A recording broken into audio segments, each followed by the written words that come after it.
आज हम जिस मूवी को एक्सप्लेन करने वाले हैं उसका नाम है जॉन विक। मूवी शुरू होती है तो हम मूवी के लीड कैरेक्टर जॉन को देखते हैं जो अपनी कार से उतर रहा है। उसकी हालत बहुत बुरी है, ऐसे लग रहा है जैसे उसकी किसी के साथ जबरदस्त फाइट हुई है और वो मरने वाला है। वो नीचे बैठ जाता है और अपना मोबाइल निकालकर उस पर अपनी वाइफ की वीडियो देखने लगता है। जॉन विक का ये हाल किसने किया, ये सब जानने के लिए हम फ्लैशबैक में जाएंगे।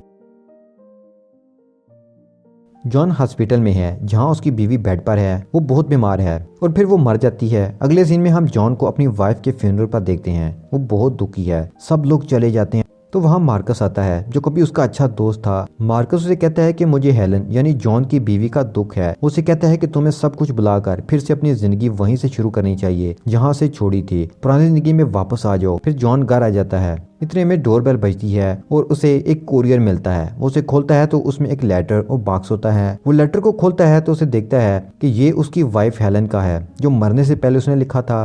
वो लिखती है कि मुझे पता है इस वक्त तुम अकेले हो चुके हो, मेरे बगैर तुम टूट चुके हो, इसलिए अपनी कमी को फिल करने के लिए मैं एक पपी तुम्हें दे रही हूँ। इसका नाम डेजी है। हेलन लिखती है कि मुझे उम्मीद है कि तुम इस पपी का अच्छे से ख्याल रखोगे और दोनों अच्छे दोस्त बनोगे। जॉन अपनी वाइफ से बहुत प्यार करता था, इससे वो लेटर पढ़कर इमोशनल हो जाता है। फिर हम देखते हैं कि जॉन और डेजी आपस में घुल मिल जाते हैं। दोनों एक दूसरे के साथ खुश थे।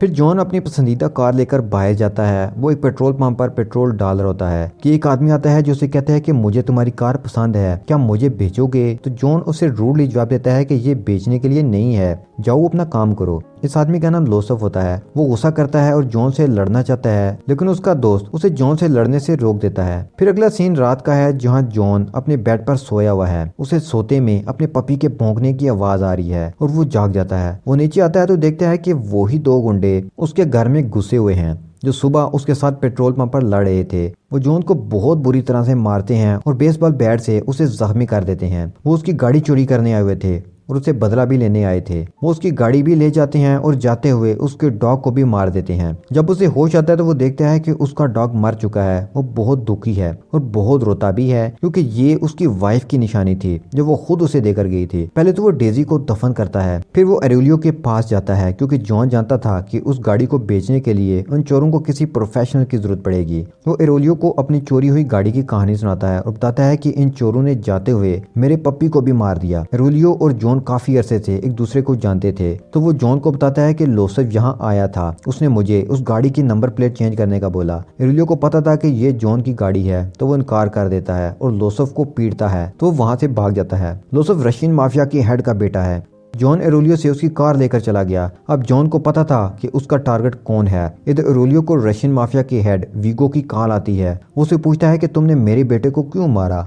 तो बताता है कि तुम्हारे बेटे ने जिसकी कार चोरी की है वो कोई आम आदमी नहीं बल्कि जॉन विक है। अब ये सुनकर तो रशियन माफिया का लीडर वीगो भी घबरा जाता है।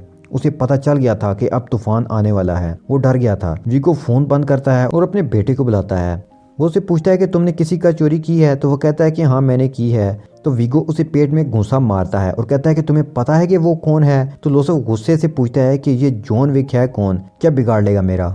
तो वीगो से बताता है कि आम लोगों को मारने के लिए कातिल काम आते हैं। कातिलों को जो लोग मारते हैं उन्हें वोगी मैन कहा जाता है और वोगी मैन का जो शिकार करते हैं उसे लोग कहते हैं जॉन विक। जॉन विक वो आदमी है जिसने लातदाद कातिलों को मारा है। वो बेरहम है और अपने शिकार का पीछा कब्र तक करता है। वो उतना जालिम है, उसके पास मारने की बहुत ज्यादा स्किल है, इवन कि वो पेंसिल से भी किसी को मार सकता है। वो काफी अर्सा मेरे लिए काम करता रहा है, लेकिन फिर उसने शादी कर ली और उसकी वाइफ का नाम हेलिना था। हेलिना मर गई तो वो उसे अपनी निशानी दे गई थी, डेजी, जिसे तुमने मार दिया। अब वो तुम्हें नहीं छोड़ेगा।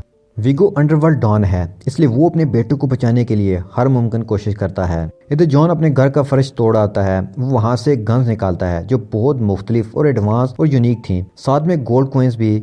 इसी दौरान वीगो की कॉल आती है। वो जॉन को समझाता है कि लोसो वो तुम्हारे दरमियान जो भी हुआ उसे एक बच्चे की नादानी समझकर भूल जाओ, लेकिन जॉन फोन बंद कर देता है। वीगो को समझ आ जाती है अब जॉन उसके बेटे को नहीं छोड़ेगा। जॉन गुस्से से पागल हो चुका है तो वो उसको मारने गुंडे उसके घर भेज देता है, लेकिन ये वीगो दिल को सली देने के लिए कह रहा था।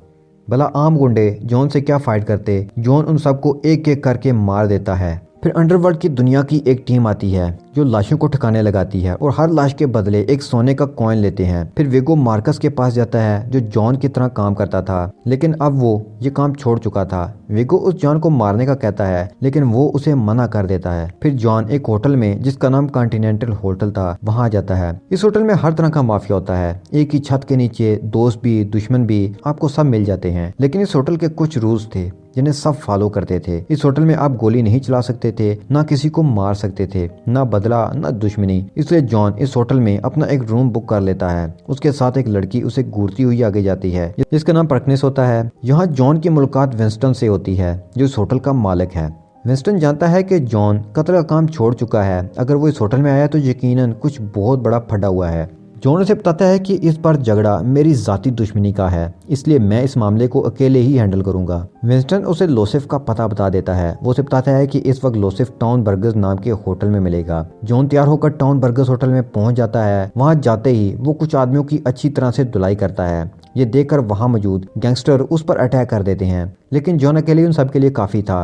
वो उनसे मुकाबला शुरू कर देता है। जॉन लड़ने में माहिर था और उसे अकेले ही काम करने की आदत थी। जॉन एक एक करके सबको मारना शुरू कर देता है और देखते ही देखते वो सब मरने लगते हैं। लेकिन लोसफ किसी तरीका से वहां से जान बचाकर भाग जाता है। जॉन वापस होटल में आता है तो वहां वो लड़की उसे मारने के लिए आ जाती है। वो उस पर गन से फायरिंग करती है और मारने की कोशिश करती है, क्योंकि जॉन को मारने की सुपारी उसे वीगो ने दी थी। जॉन उसे पकड़ लेता है और उसे गन पॉइंट पर रख कर कहता है कि मुझे कोई ऐसी बात बताओ वीगो के बारे में कि मैं तुम्हें छोड़ दूं। वो उसे बताती है कि वीगो का सारा पैसा एक चर्च में है जो 18 किलोमीटर दूर है। जॉन अब वहां पहुंच जाता है और चर्च में मौजूद उसके लोगों को मार मार कर उसके सारे ब्लैक मनी को आग लगा देता है। जॉन जानता था कि वीगो अपने पैसे को बचाने यहाँ जरूर आएगा। आखिर इसी पैसे के लिए ही तो वो सब काले धंधे करता है, तो तब मैं उसे यहाँ काबू कर लूंगा। ऐसा ही होता है। वीगो वहां आ जाता है। जॉन उस पर अटैक करता है। जॉन उनके काफी आदमियों को मार देता है, लेकिन इसी दौरान एक कार आकर उसे हिट करती है और वो बेहोश हो जाता है। वो देखता है कि उसे वीगो के आदमियों ने पकड़ लिया है और वो बंधा हुआ है। वीगो आता है और उसे कहता है कि तुम आज भी पुराने जॉन हो, वही लड़ने की शानदार स्किल्स, गुस्सा, फुर्ती, लेकिन तुमने आज एक गलती कर दी, मेरे पैसों को आग लगा दी। पैसे तो चलो मैं फिर बना लूंगा। इन पैसों के साथ कुछ इंपॉर्टेंट डॉक्यूमेंट्स भी थे जिनकी मदद से मैं अंडरवर्ल्ड का सबसे बड़ा डॉन बन सकता था, लेकिन तुमने वो सब जला दिया और मुझे बर्बाद कर दिया। मैं ये सब भूल जाऊंगा, ठीक है, अगर तुम मेरे बेटे को मारने का इरादा बदल दो। लेकिन जॉन कहता है कि मैं ये सब नहीं बोल सकता, ये नामुमकिन है। वीगो अपने आदमी को उसे मारने का कहता है। वो उसे मार ही रहे होते हैं कि जॉन का दोस्त मार्कस स्नाइपर से गैंगस्टर्स को मारने लगता है। जॉन वहां से जान बचाकर निकल आता है और वीगो का पीछा करने लगता है। वो वीगो पर अटैक करता है तो वीगो अपनी जान बचाने के लिए लोसिफ का पता बता देता है। वीगो को पता था कि इस जगह सिक्योरिटी बहुत सख्त है, अगर जॉन वहां जाएगा तो वो उसे फौरन मार देगी। लेकिन ये वीगो की भूल थी। जॉन उस जगह पहुंचकर तबाही मचा देता है। गाड़ियां धमाकों से उड़ती नजर आती हैं और वीगो के सारे लोग मारे जाते हैं। वो लोसफ को देख लेता है और उसको भी मार देता है। वीगो को पता चलता है तो वो मार्कस को पकड़ लेता है और उसे बहुत मारता है। वो जॉन को फोन करता है और बताता है कि मैंने मार्कस को तड़पा तड़पा कर मार दिया है और उसकी लाश तुम्हारे घर पर है, चाहे तो जाकर देख लो। जॉन घर आता है तो उसे मार्कस की लाश मिलती है। ये देखकर अब जॉन गुस्से से पागल हो जाता है। वीगो को पता था कि अब जॉन उसे भी नहीं छोड़ेगा, इसलिए वो शहर से भागने लगता है। लेकिन जॉन को विंस्टन से ये पता चल जाता है। विंस्टन के अंडरवर्ल्ड में बेशुमार कॉन्टैक्ट्स थे, इसलिए उसे हर बात का इल्म होता है। उससे कुछ भी छुपा हुआ नहीं था।